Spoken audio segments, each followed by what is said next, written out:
Bem-vindo a Iraemel. Há mais de 40 anos vivendo o mundo da apicultura.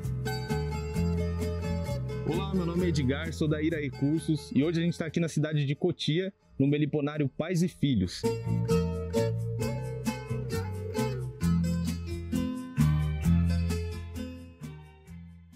Olá, eu sou o Jonas Silva, também conhecido como Seu Personal Bee, e hoje eu vou convidar vocês a conhecer um pouco sobre o Meliponário Pai e Filhos.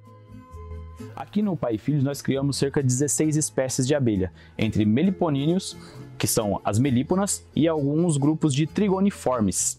Na criação dessas abelhas, a gente tem que entender que tem conceitos básicos de cubagem correta para cada caixa, local adequado, pois umas precisam de mais sol, outras precisam de mais sombra ou mais umidade. E nesse curso que a gente vai apresentar para vocês, vocês vão aprender tudo sobre elas.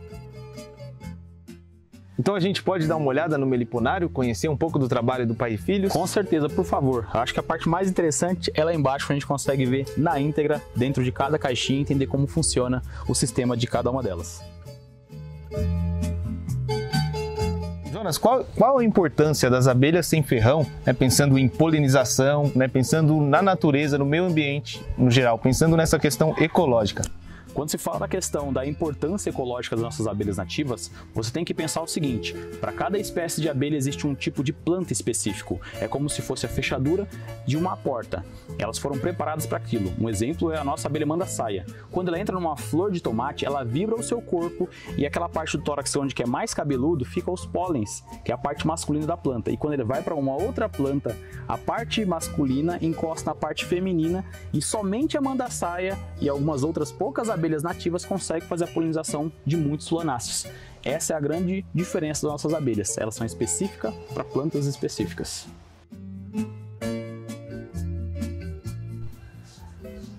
É importante também entender que para cada perfil de pessoa existe um tipo de abelha, um perfil de abelha diferente. Por isso é importante vocês se aprofundarem em cursos na qual vocês vão conseguir entender o que vocês precisam saber sobre cada abelha e cada manejo. Um bom exemplo, tem pessoas que são um pouco tímidas e têm um pouco de medo.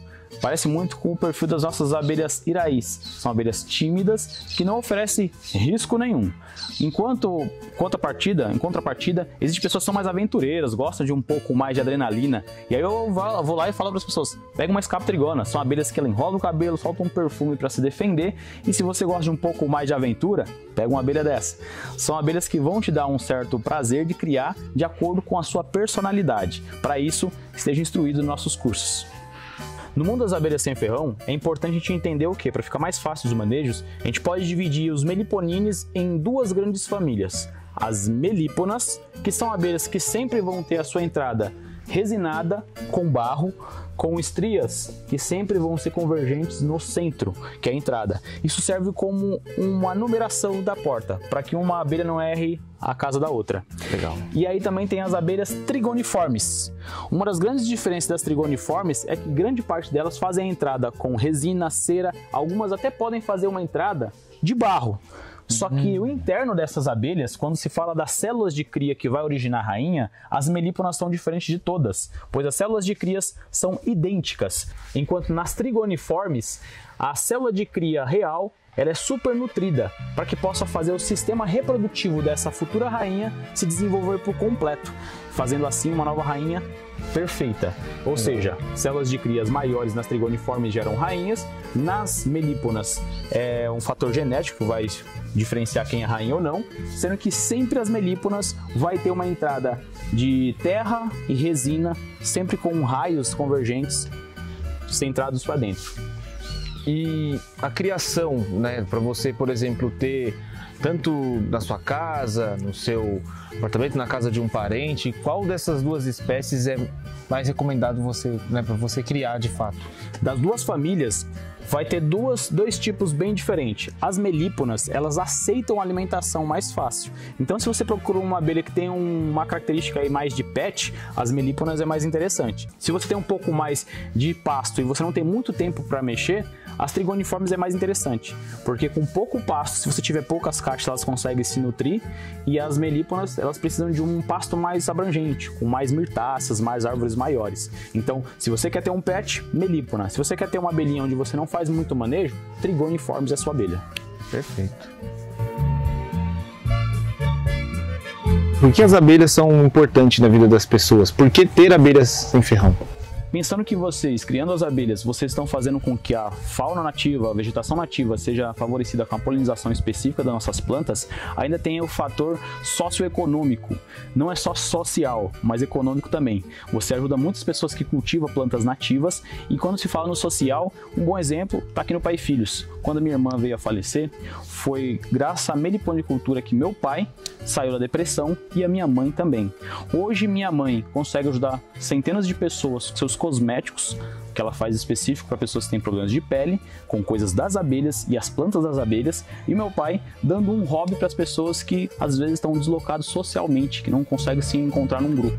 E ali eles conseguem encontrar o grupo da meliponicultura, uma grande família. Jonas, essa questão, como surgiu o projeto Meliponário Pais e Filhos? Da onde surgiu a ideia? O Pai e Filhos começou ainda quando eu era criança. Eu passeando no meio do mato, encontrei uma pilastra que estava com uma abelha que ia ser queimada. O rapaz estava fazendo uma limpeza no local e tinha uma madeira seca e ele ia queimar. Eu trouxe para casa, tirei aquela abelhinha daquela madeira seca, coloquei numa caixinha de porta-joias e eu tenho essa abelha até hoje. Legal. E aí conforme a gente foi crescendo, a gente foi pegando gosto, vendo que existiam outras espécies, tinha outros manejos e a gente se aperfeiçoou na criação de abelhas sem ferrão. Quando comecei ainda bem no começo, meu pai tinha dúvida de que aquilo realmente era uma coisa viável e hoje ele se tornou um dos maiores criadores de manda-saia da região. Explica pra gente, Jonas, quem é essa abelha? Gente, essa daqui é a nossa mirim preguiça. Mirim porque é pequeno, do tupi sempre mirim é pequenininho, e preguiça por quê? Porque o pessoal fala que ela é meio preguiçosa, ela demora muito para poder levantar. Ela depende dos raios do sol aquecer o ninho para começar o seu trabalho. Essa também é minha primeira espécie de abelha de criação.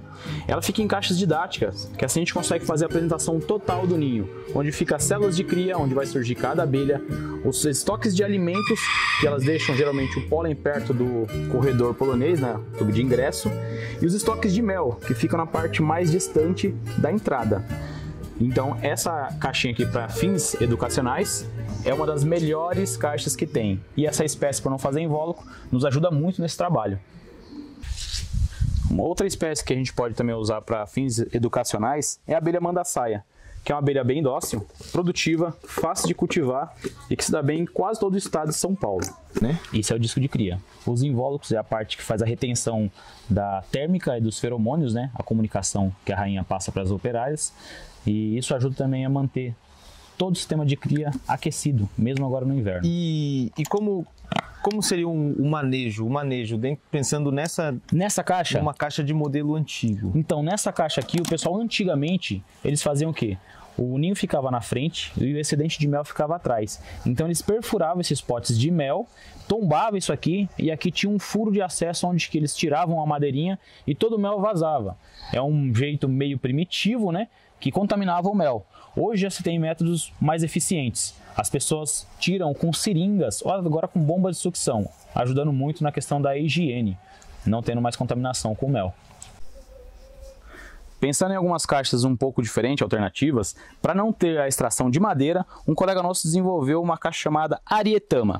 Ela é feita com fibra de coco e resina vegetal. E aqui as abelhas conseguem fazer o crescimento, o desenvolvimento do ninho totalmente. Mesmo que a madeira ou o material seja bem fino, ela é tão térmica que internamente as abelhas geralmente não fazem invólucro. Elas não perdem tempo fazendo o aquecimento do ninho, porque a caixa é extremamente térmica. Sem falar que você não precisa extrair madeira da natureza. É uma caixa super eficiente, vale a pena você ter na questão de manter a estética do lugar, uma caixa bonita, e durabilidade pelo menos aí uns 30 anos aí que o pessoal estima, mas pode ultrapassar. Muitos dos nossos clientes perguntam muito sobre a abelha jataí, né? Por que ela é uma abelha tão famosa? Por que as pessoas buscam tanto sobre o mel dela? Por que ela tem essa fama? O que acontece? A abelha jataí é a abelha que mais tem incidência no Brasil. Em quase todo canto do Brasil existe uma abelha jataí lá. Ela se adaptou nos meios urbanos, ela está no Nordeste, no Norte, e ela consegue viver com um pasto muito variado. Com espaços muito grandes ou muito pequenos, elas conseguem se adaptar, são altamente adaptáveis. E aí quando se fala sobre a questão do mel da jataí, é um negócio que vem lá do tempo dos índios. Antigamente os indígenas, quando tinham problema de catarata, eles curavam a catarata com o mel da jataí. Hoje em dia já se sabe que o mel da jataí para crianças que estão com problemas de tosse, bronquiolite, é um remédio maravilhoso. E a produção dela é muito simples. Numa caixa 12x12, que é a mais usada hoje, a gente consegue ter um resultado muito legal. Um bom exemplo é esse daqui, ó. O ninho está aqui embaixo e a melgueira aqui em cima. Toda vez que a gente precisa fazer uma coleta de mel, é só vir aqui e extrair esse melzinho. Uma abelha pequena, que não precisa de IPI e muito fácil de fazer os manejos.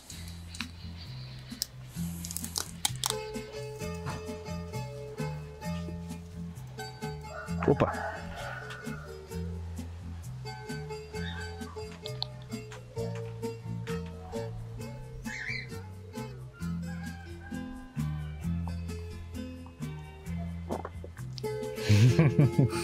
É uma experiência única, né?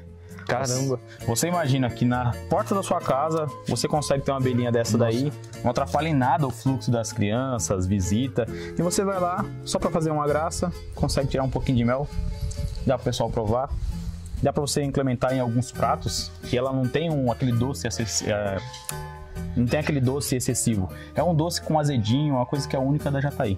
É um dos porquês que essa abelha ficou tão famosa. É bem sutil, né? Bem sutil. O doçor do mel. Bem sutil. Muito bom, muito bom.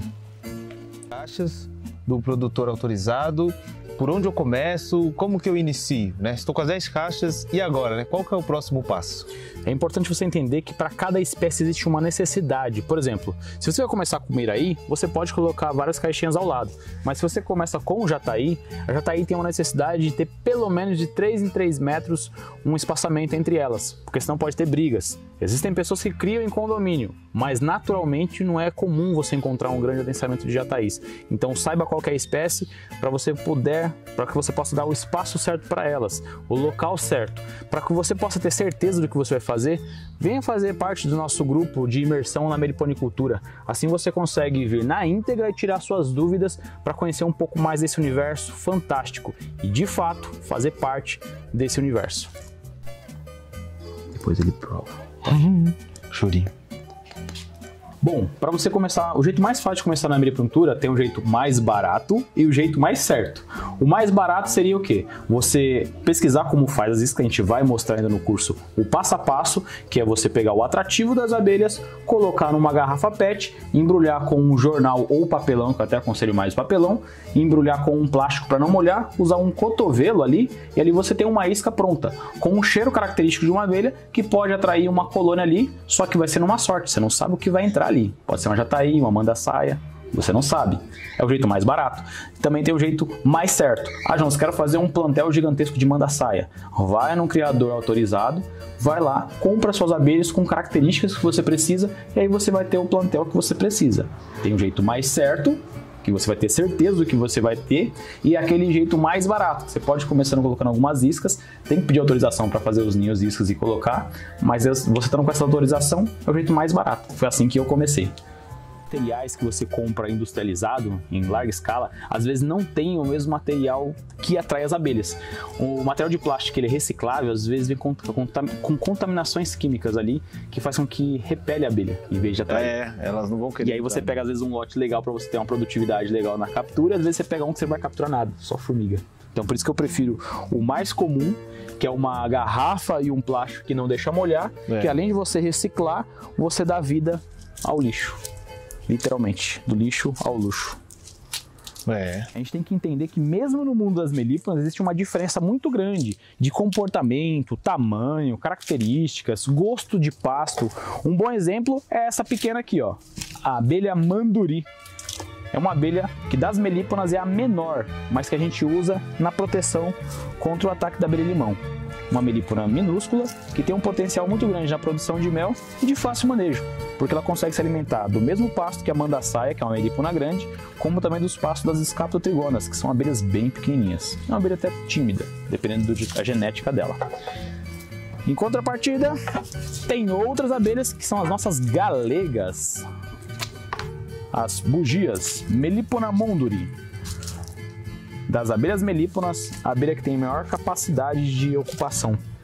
Ela pode chegar até 5.000 indivíduos. E uma abelha também ameaçada de extinção. Pensando ainda nas abelhas grandes e raras, nós contamos ainda com uma abelha conhecida como pé de pau ou abelha guaraipo. Uma abelha muito mais tímida. Eita, tá meio lento isso aqui. Pra outra. Pensando nas melíponas, ainda existe a abelha guaraipo, também conhecida como pé de pau. Uma abelha super tímida. Ixi, tão tímida que não vai aparecer nem aqui. Caraca, meu. Só porque eu queria mostrar ela. Só pote de mel. Caraca, foram lá pra baixo. Por causa do frio. Deixa eu ver. Acho que essa aqui dá pra ver alguém. Ah, não é do frio, né? Do horário, 21 graus, visitação. Temperatura, né? E olha só. Pensando na abelha guaraipo, você consegue ver que ela tem uma diferença bem grande da mandaçaia, da manduri e da bugia. É uma abelha com uma coloração escura no tórax, no abdômen, e o tórax tem essa coloração meio castanho aí, quase que um ruivo. Uma abelha incrível para produção e tem essa característica de fazer o seu ninho nas bases das árvores. Tem uma necessidade muito grande de um ambiente bem úmido, então é muito comum encontrá-la simplesmente nas matas atlânticas. Essa é bonita, hein? Ela é a ruiva, muito, é a ruiva. Deixei alguém descoberto aqui. Então ela ficou bem caracterizada porque é uma colmeia muito velha. Das nossas bugias, essa é a nossa colmeia mais velha que tem. Ela está uns 4 anos com a gente já. Então ela deu tempo de trabalhar os raios. Você pode ver que outras bugias têm entrada, mas não está tão caracterizada que nem ela. Quanto mais desenhado, mais potente é a abelha. Ela está dizendo, eu sou, não mexe comigo. É como se fosse a numeração da casa dela mesmo, de fato. Agora é aborar, né? Isso.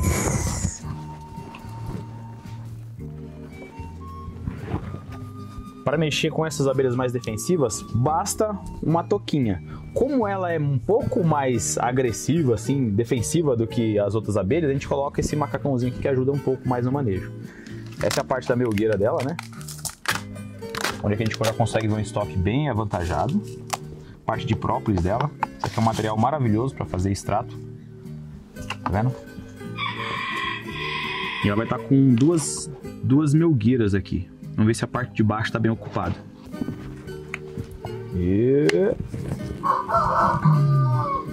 Uma ocupação legal. Ela tem indícios de que enxameou. Não sei se vocês conseguem reparar, tá faltando bastante cera aqui nessa parte. É um sinal de que ela enxameou. E a parte do ninho tá desse jeito aqui, ó. Aqui a gente consegue ver a parte interna do ninho.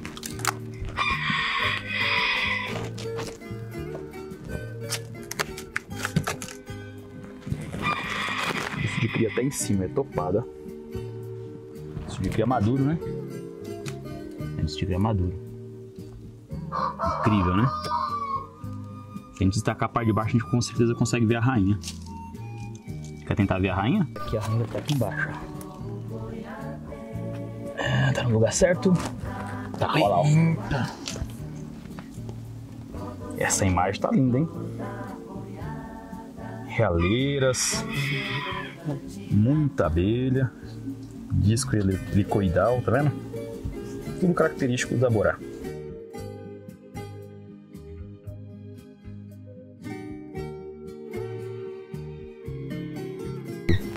Eu moro em prédio, né? Moro num apartamento. Eu consigo ter uma abelha sem ferrão? Consigo criar uma abelha sem ferrão? Sim, é possível. Primeira coisa que você vai ter que entender, qual a altitude que você vai estar.